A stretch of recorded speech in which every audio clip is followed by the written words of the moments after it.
How's it going? Dave here. My channel is all about helping you create awesome neo-soul and R&B and other modern sounds on your guitar. If you're new here and that sounds like your kind of thing, make sure you hit that subscribe button and you click the notification bell so that you're notified every single time I release a new video. Today's video is something a little bit different. I have come here with no plan. I am going to try and write some chord progressions on the spot. I want to kind of put my money where my mouth is with chord charisma and show you that the techniques used in the book can really eliminate writer's block and you'll be able to write chord progressions straight off the bat. And if you have no intention of getting the book, hopefully you'll still learn stuff from this video, which is the other intention. Let's get straight into it. I'm gonna try, first of all, let's try and do a neo-soul style chord progression. The first thing I like to do is I like to create just a very basic chord progression with the basic major and minor chords in the key. And there's a few different ways of doing this. I like to use the chord functions, which I show in chapter 1. This is basically tonic, subdominant, and dominant chords. These chords build tension as you progress the chord progression. So chords 1, 3, and 6 are tonic. Chords 2 and 4 are subdominant. The dominant chords are chords 5 and 7. And you want to go tonic, subdominant, dominant to kind of add tension. So let's try doing that. So I'm going to start with chord 3 and we'll play in the key of, let's keep it simple, let's play in the key of C. So we're going to play chord 3, E minor. And then I could go to maybe chord 6, so A minor. Then from there, I could go to chord 2 or 4. Let's go for chord 2, D minor. So far we've got E minor, A minor, D minor, and then we want to go to a dominant chord, so we could go to B diminished or we could go to G major. I'm going to go to G major, and then I'm going to go to chord 1, which is C major. Actually, I might finish on chord 6. Let's just hear how that sounds.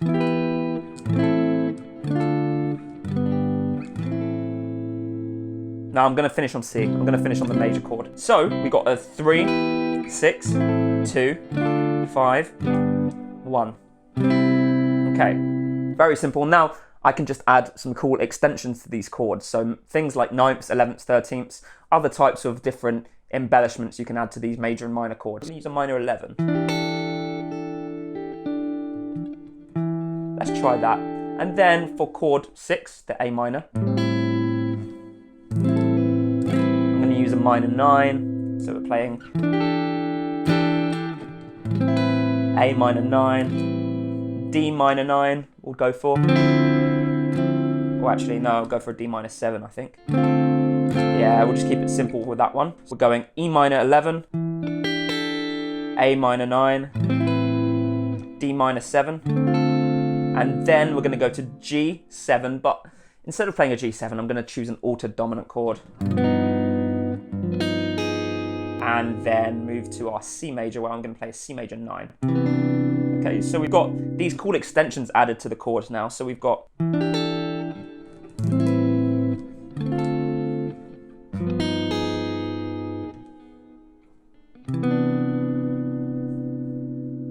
now we can add a few passing chords here and there. So let's see what we can do. So I'm going to play the E minor 11. Before going to the A minor, I'm going to play a G sharp diminished 7th. Yeah, that works. And then a D minor 7 again. And then this G altered chord. And then before we go back to the C, I'm going to use a tritone substitution, where we're basically playing a dominant 7, a tritone above this G. So that is C sharp or D flat. I'm going to play D flat 7, D flat 7, flat 9, another altered dominant chord. And then into our, okay, it doesn't work going into the C major 9. So we'll go into the C major 7. Actually, in fact, I think it's the altered dominant chord that doesn't work. So we'll just use a standard dominant 7 chord. D flat, dominant 7, into a C major 7, I think sounds nice. So let's try that. Again, I'm writing this on the spot, so it's not going to be like the best thing I've ever written, but I'm just showing you how you can just eliminate writer's block with a system and a way of writing chord progressions. So let's try this.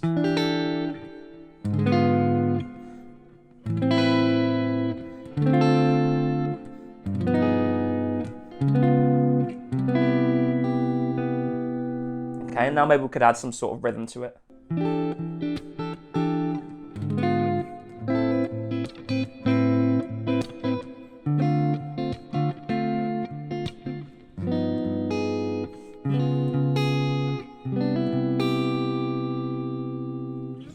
So there you go, something on the spot. Sounds fairly decent. It's not my best work in my entire career, but as you can see, I've written something, no writer's block, just came to me because I have the system in place and I know the techniques I can use. So let's try one more chord progression. Let's try using some open strings. This is a technique I like to talk about a lot in my book. And let's play in the key of E because I know we can use these top two strings when we're playing in the key of E. So we've got an E power chord. In fact, let's create the basic chord progression first. So we've got E, then we've got C sharp minor, then we can play A, and then we can play B. Okay, very popular, poppy chord progression. But now let's add the open strings.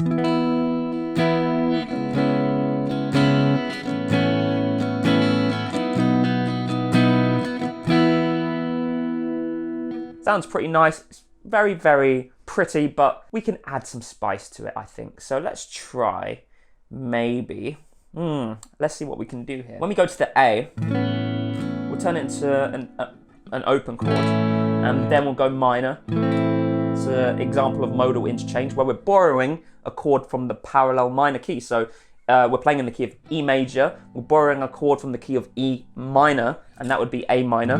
That's our chord that we're borrowing. So we're temporarily in the key of E minor, and then we just switch back to another chord in our key. Okay, so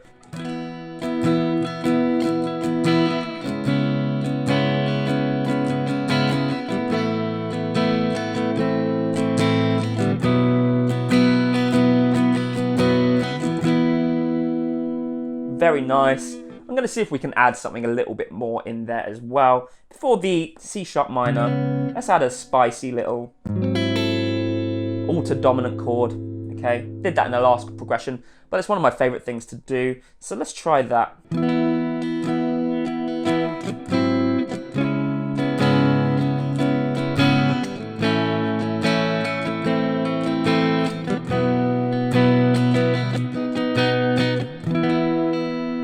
What I did at the end there, the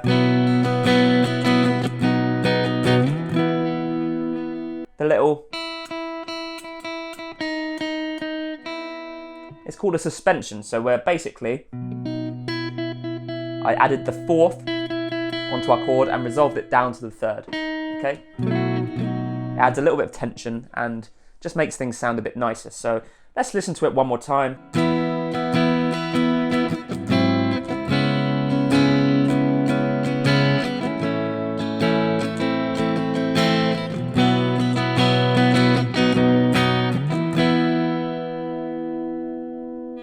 There you go, there's just some of the techniques you can use to create awesome chord progressions. And again, both chord progressions I wrote in this video were completely on the spot. I literally sat down, turned the camera on, and created these chord progressions and showed you the way I created them. There was literally no pre-planning before this video. So as you can see, if you have a really solid system in place for writing your chord progressions, you can come up with stuff just like that. And it's really a great skill to have. If you want to develop the skill and really get good at writing chord progressions quickly with no writer's block, then I'd highly suggest grabbing my book, Chord Charisma 2.0. Down in the description, you can grab it. If you're not so sure about the book, the first 2 chapters are completely free, and those first 2 chapters are going to show you how to write a basic chord progression, like what I was telling you about with the tonic, sub, dominant, dominant chords. It's also going to show you 2 other ways to create chord progressions, and then chapter 2 is going to show you how to extend those chords into things like 9ths, 11ths, 13ths. There's also like 6-9 chords, sharp 6-9 sharp 11s, 7 sharp 11s, all these cool, awesome chords that you can add diatonically into your chord progressions. So if that sounds like your kind of thing, those first 2 chapters are completely free. And if you want to grab the entire book, the link is down in the description as well. So I hope you enjoyed today's video. And if you did, click like, let me know what you thought in the comments. Have you got Chord Charisma? What are you thinking of Chord Charisma so far? And subscribe to the channel if you haven't done so already yet. And I will see you in the next video. Have a good day.